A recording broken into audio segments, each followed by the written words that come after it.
আজকের যে মুক্তির যে আন্দোলন, বিজয়ের যে আন্দোলন, দ্বিতীয় স্বাধীনতার যে সফল আন্দোলন, সেই আন্দোলনে যারা শহীদ হয়েছেন ছাত্র এবং নাগরিকরা, তাদের আত্মার প্রতি আমরা গভীর শ্রদ্ধা জানাচ্ছি।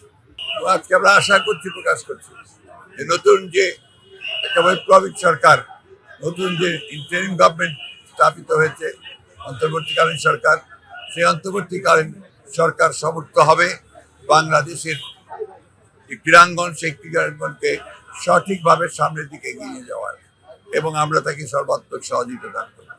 একই সঙ্গে আমরা এই কথা খুব স্পষ্ট করে বলতে চাই যে বর্তমান যে ইন্টারিম গভর্নমেন্ট আছে, সেই গভর্নমেন্টকে বাংলাদেশের ছাত্ররা শুধু সহযোগিতা নয়, তারা এই আন্দোলনের নেতৃত্ব রেখেছে।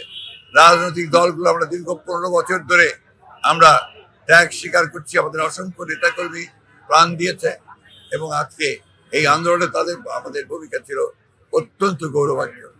তাই আমি অনুরোধ করবো ইন্টারিম গভর্নমেন্টকে যে অতি দ্রুত নির্বাচনের জন্য একটা ক্ষেত্র তৈরি করা এবং সমস্ত বিপদগুলোকে কাটিয়ে সত্যিকার অর্থেই একটা মুক্ত বাংলাদেশ নির্মাণ করার জন্য যত তাড়াতাড়ি সম্ভব তারা একটা নির্বাচনের ব্যবস্থা করবেন।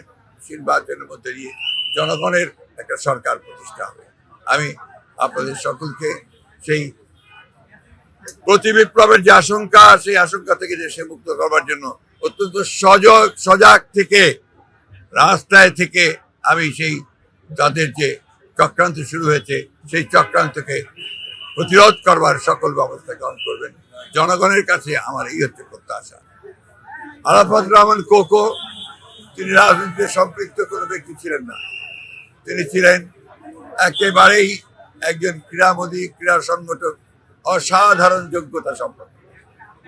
তার অল্প দিনেই তিনি বাংলাদেশের ক্রীড়াঙ্গনে একটা বৈপ্লবিক পরিবর্তন এনেছিলেন।